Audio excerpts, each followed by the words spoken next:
Today we're going to try to find and fix a noise that this Jeep is making that nobody's been able to figure out. Quite a few mechanics have looked at it, they can't figure it out. So we're going to start her up, wipe off last night's rain, and take it for a spin. Not only makes a noise when you're driving down the road, so let's listen. Hear it? Wah, wah, wah, wah. It comes and it goes.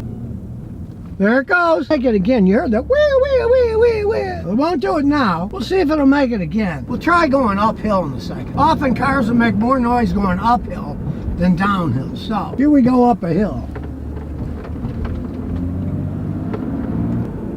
There it goes. In this case, it's making it more when it decelerates. Now, if it was a wheel bearing, the faster you go, the louder the sound. This is kind of the opposite. When you start decelerating, you hear the wah. Unfortunately, that's often inside the transmission. So it's off to the auto parts store. I've been using this lube guard for quite some time. We're going to try it out. And now that I'm driving it, I can hear a noise in reverse. Listen. Hear the... I put it in drive, it stopped. I put it in reverse. It's definitely in the transmission. And you can really hear it now. Hear that? You can definitely hear it now. It did a little bit more after it warmed up. It's inside the transmission. Now you don't want to overfill the transmission, so first we'll check the fluid. With it running, we'll check it. And it's full, so we'll drain some out. It's a royal pain in the behind, dropping the pan, getting all the fluid out, putting it back in. So I'm using my little vacuum pump, and I can suck it out of the hole. So we just stick the tube in the hole, feed it in until it gets to the bottom, goes down a long way. The lube guard is 10 ounces, so we'll suck out 10 ounces. Then we'll get my cool funnel. It kind of looks like a pipe, and it fits in perfectly. Slides right in, and we'll pour it in there. We'll pour the 10 ounces in. And of course, always follow the directions. Can be used with any automatic transmission fluid except Ford Type C, CVT, or dual clutch transmissions. So follow the directions. Do not put it in Ford F, CVTs, or DCT. Then we put the dipstick back in and drive it around.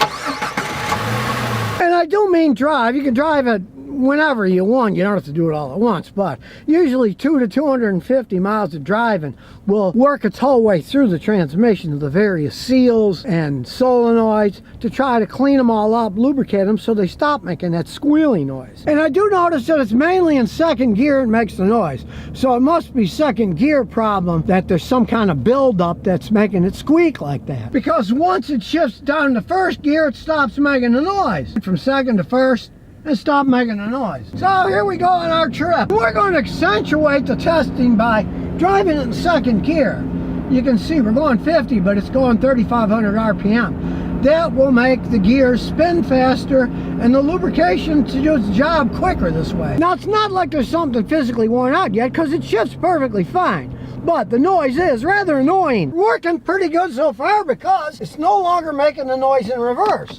Remember, before we put it in drive and it was quiet. But we put it in reverse, it made that noise. The noise is now gone. So it is doing its job. I can barely hear the sound now. I can hear it very low, but it's quieting down after only a few miles of driving. No noise in drive, but now, no noise in reverse either. So what the heck, we'll drive it around some more. Now even in second gear, that whiny noise has gone. Other than just a tiny bit left. Not much. And putting it in reverse, no noise at all. I'll often clean the reverse gear out first. Even going uphill now, you can barely hear it. It's a little, hear it? Just a tiny bit. And then when it goes into first, it stops entirely. So it's in second gear. It doesn't. Although it used to do it in reverse, and it doesn't anymore. Even when it was sitting, it didn't make it in drive, but it made it in reverse. Now even when we back up, it's not making the noise. So at least it fixed that part. Now lube guard's been around a long time, and I gotta buy this stuff. It was 20 bucks at an O'Reilly's, so they're not paying me, I'm actually paying them to buy the product. I've been using it for decades, and it often does help out. Now let's say second gear was physically worn. Well, it's not gonna stop the noise, but it's already quieted it down. It stopped it entirely in reverse. So it doesn't make that in reverse like it did before. So stuff's working. If it goes away entirely, great. If not, well, it's got 210,000 miles on it. Could be second gear is just worn, but it shifts good enough. It's the noise that's driving the guy nuts. And we'll know after 250 miles or so of driving if the noise goes away entirely or whether it at least quieted down. Because it's quieter now. We'll hope that that quietness lasts, because this is a friction modifier. It can take a while to work its way through. Like I say, any of these additives, 200 to 250 miles of driving, generally it'll have worked its way through the whole system. And if it's going to do something, it'll do it within 250 miles or so.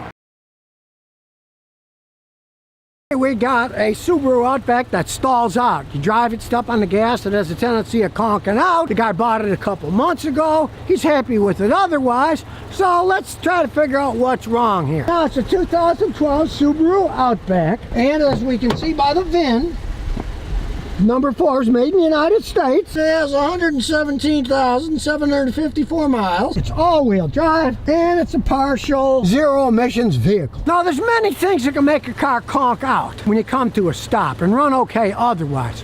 We're going to look under the hood for the simple things first. Vacuum leaks can cause it, so let's listen for vacuum leaks. I don't particularly feel any. I don't hear anything. So let's pull out the air filter.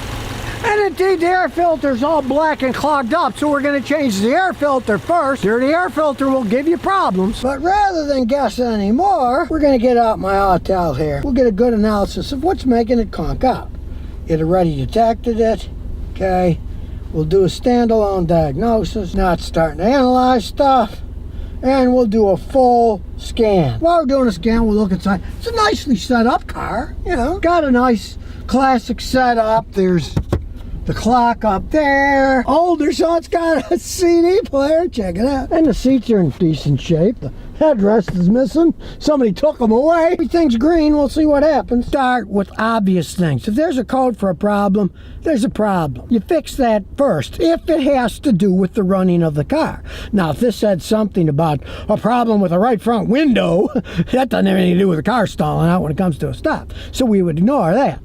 But you gotta start with the basics. And since the guy just bought the car a couple months ago, I'll give him a good idea of what shape it's in. It's only got one fault. Tire number 4, air pressure. That's not gonna make the car stall out. That's not the problem. We'll check all the pressures just to make sure it's safe for driving, but that's not going to make a car conk out. And after checking the tire pressure, they're all normal anyway. So one of those sensors is probably squirrely on number 4. Who cares? Tire pressure gauges are cheap. Just take the pressure once in a while.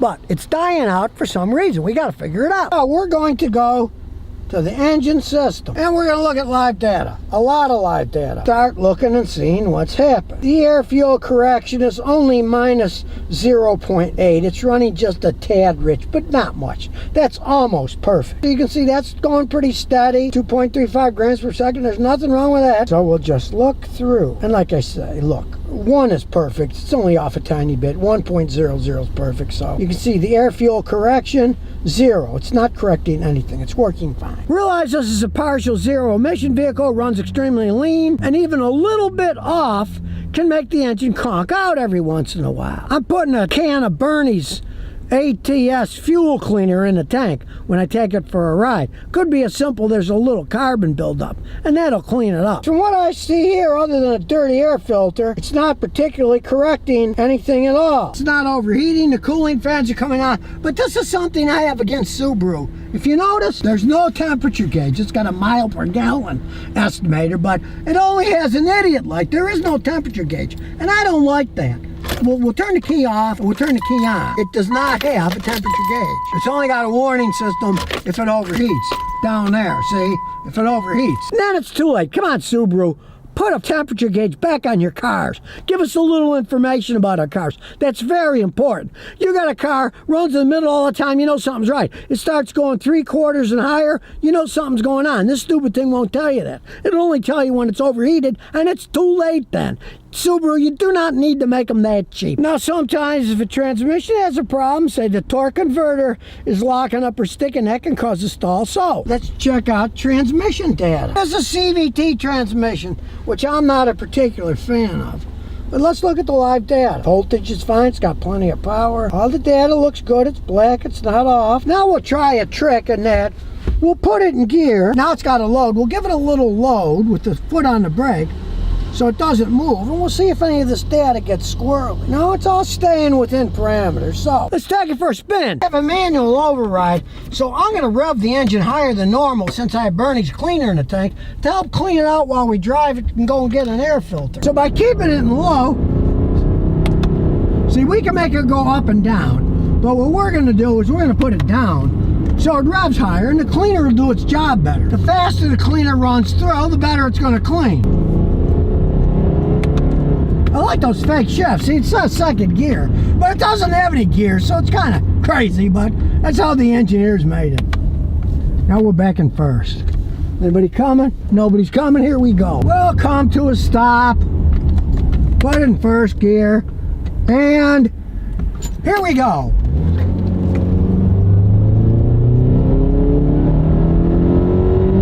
Look, a hawk. You picked something up.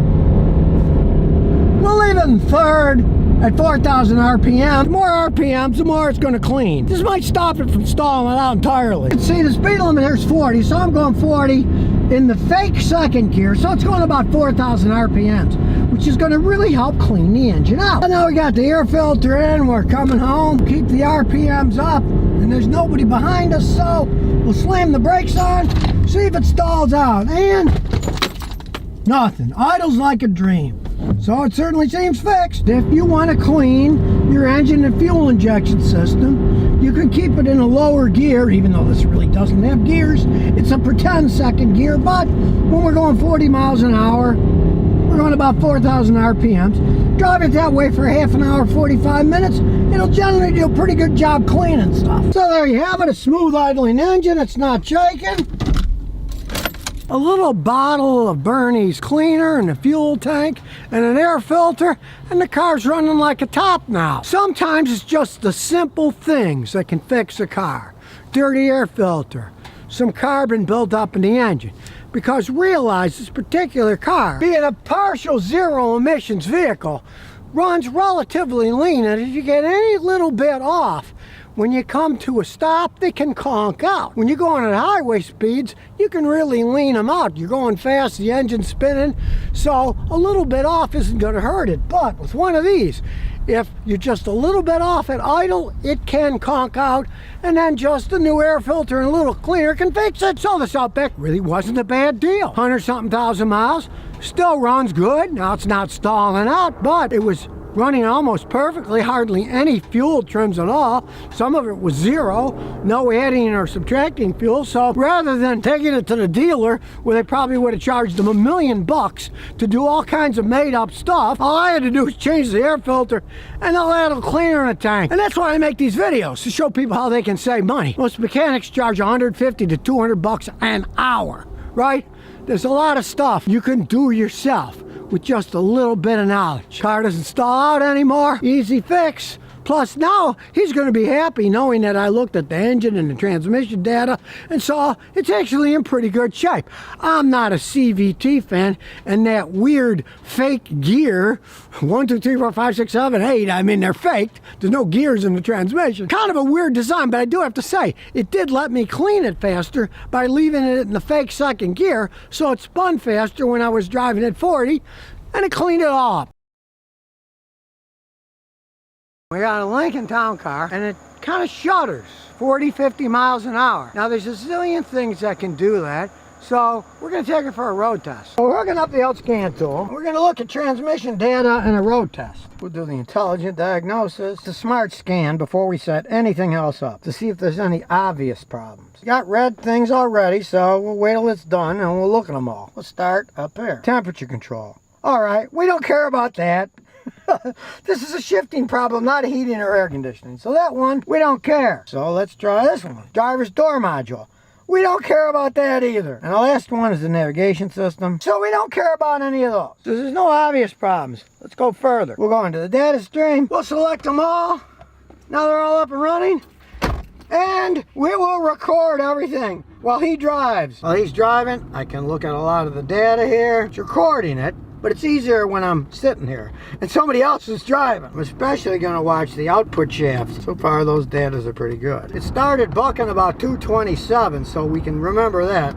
We'll look at 227 when we get back. Here's all the shift information here. That's stuff we're going to be watching. This isn't horrible, but it shows wear. It shows that the shift time is 0.43 of a second. You can see here, when you go from 10 to 90% power, the shift time is 0.43 of a second. But from 0 to 10% power, it's only 0.28. So it's taking longer to shift at a higher pressure of the engine. When you're accelerating more, it's taking longer than it is than when you're taking off. When you're taking off, the torque converter's slipping a little bit more than it should. You can see it's desired 1020. Now we know it's in the transmission. As you can see the data, there's no misfires. The engine's running perfectly fine. This is a minor transmission fault. But now we got 9.5 minutes of data we can analyze. So, our old think file here. And here's the Lincoln. And we want data stream playback. Now, we can look at everything we want to look at. But of course, we don't want to look at all this stuff. We want to look at the transmission stuff that we were looking at before. Let's see if it had any failure in the turbine shaft. And off we go to the races. You can see there's the slip, shift, no error, turbine speed. The sensor has no errors. That's going straight. And the ratio is going to change as you take off. What we're looking for is any glitches. Here's the slip ratio. And then it went down a little, came up, went down a little. That's it slipping. This is an old vehicle, but it doesn't have that many miles on it. It's only got like 78,000 miles. Here's what generally happens with these. The engines are extremely reliable, and the transmissions are decent, but being one of the early computer-controlled transmissions of Ford, everything's computer-controlled, including the transmission torque converter slip ratio. As they age, these torque converters do have a nasty habit of slipping a little bit too much just from age and wear. It's a good thing this is an older car. It still has a dipstick. So, we're going to stick our vacuum pump down into the hole and pump out enough fluid. We'll pump this much out and we'll add the stop slipping. So, out it comes. Okay, the funnel just barely fits in. We'll pour the stop slip in. It'll take a while. This stuff is thick, as you can see. Kind of like molasses. It's not all that bad, but if you're doing cold weather, this stuff will not come out for hours. Get your stove, get a little pan, fill it up with a bunch of water, heat it up, put this in, it'll heat it up, it'll flow a lot better. But in this case, we don't have to bother. It'll eventually all go in, take maybe 10 minutes. We're almost done. That horrible noise isn't the car, it's a school bus. What do you expect? That's about it. Now, of course, this isn't an instant fix, but sometimes as little as 10 or 15 miles, you can see a difference. The real thing is to leave it in for 200 to 250 miles and see what happens. Now, you never take it out anyways. You're going to leave it in, but give it driving experience, especially at highway speeds, which this guy does all the time. So it's good for him. He'll put those mileage on fast. If you're just idling around, you're not getting enough pressure. What's the transmission going to be spinning the fastest? When it's going the fastest, 60, 70 miles an hour. It will go through the system. It can make it, instead of shuddering, it can make it smooth. That's why it's anti-shudder. So if there are parts that maybe they're a little bit clogged, it can coat them. Or if you've got a problem with the solenoid sticking a little, this will lubricate the end of the solenoid so it's smoother. Just like anything that's made out of metal and plastic, you want to lubricate the parts that move because eventually they can stick. And even though there's transmission fluid in there, I don't know, it's been around for decades. I've used it for decades. For American cars like this, now I wouldn't put it in a ZF Austrian-built automatic transmission. Use different fluids. But on American cars like this, it's an excellent additive to stick in when you see there's no obvious physical problems. There's no codes on the computer. None of the data shows any drop-offs where you're going all of a sudden the voltage goes to 0 and then comes back. All of those are clean. The scan tool showed us that. So we'll find out. I'll tell you guys what happens after he drives it 200 or 300 miles. And we'll know, but I've had really good luck with this stuff. 250 miles later, we'll find out. So if you never want to miss another one of my new car repair videos, remember to ring that bell.